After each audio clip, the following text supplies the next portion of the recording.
Part of what we cannot do in this moment is adopt what's considered a colorblind framework. It's to say, you know what, I don't see color. Some people might say, you know what, I was taught to see all people as the same. Or I was taught to see people and not color. Or I've even heard some educators say, I don't even notice my students' skin color. Or some might even say, you know what, talking about race only leads to more racism. And they go on to say racism doesn't exist, so why even bring it up?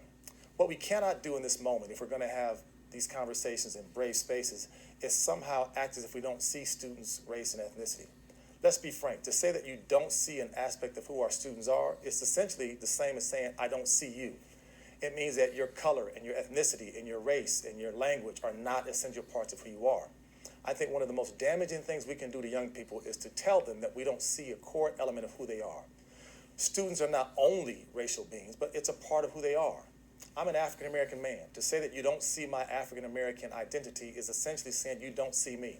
So while it might sound really benevolent on the surface to say that I try to see people for who they are and not their race, we live in a very racially diverse world, a very racially diverse community, a very racially diverse city called Los Angeles.